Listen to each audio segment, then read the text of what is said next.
ونسلم على رسوله الکریم اما بعد۔ سب سے پہلے تو میں اشاعت التوحید و سنہ راولپنڈی کے ذمہ دار علماء حضرات جو تشریف لائے ہیں ان کا شکریہ ادا کرتا ہوں۔ ان دنوں چونکہ ہر علاقہ اور ہر ایریا سے بہت سارے نظریاتی اور مخلص کارکنان اور جماعت اشاعت التوحید و سنہ کے ذمہ داران تشریف لا رہے ہیں، تو ایک تو میں یہ گزارش کروں گا کہ میں ان دنوں میں 3 تفسیروں پر کام کر رہا ہوں۔ ایک تفسیر عربی میں ہے، 2 اردو میں ہیں، تو اس وجہ سے سب ساتھیوں کو ٹائم نہیں دے سکتا، تو بہرحال ہمارے جتنے ساتھی ہیں جو جہاں آ رہے ہیں یا فون پر رابطے کر رہے ہیں، میں سب کا شکریہ ادا کرتا ہوں اور سب کے لیے دعا کرتا ہوں کہ اللہ رب العزت ان سے خالصتاً توحید و سنت کا کام لے اور دین کا سچا خادم بنے۔ یہاں جو میرے پاس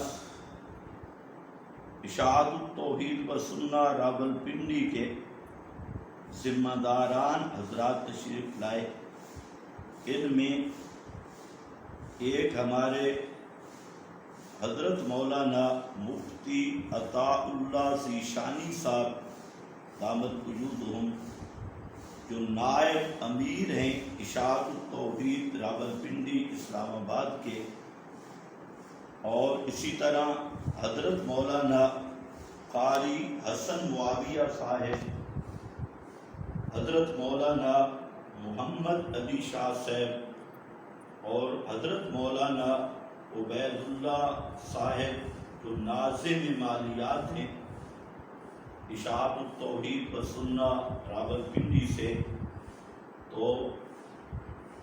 ان حضرات کا پھر ایک دفعہ میں شکریہ ادا کرتا ہوں کہ انہوں نے اپنا قیمتی وقت نکالا اور یہاں مرکز میں تشریف لائے، اور ان سے بھی دعاؤں کی درخواست کرتا ہوں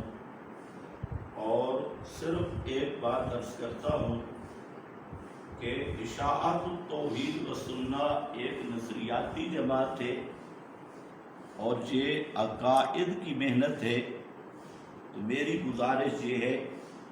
کہ جو اشاعت التوحید و سنہ کے ساتھ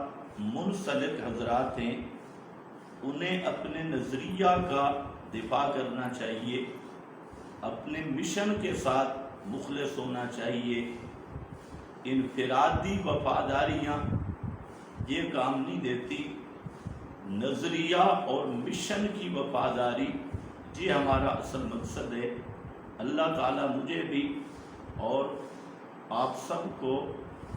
مشن کی خدمت کرنے کی توفیق عطا فرمائے اور نظریہ کا پہرا دینے کی توفیق عطا فرمائے۔ وآخر دعوانا الحمدللہ۔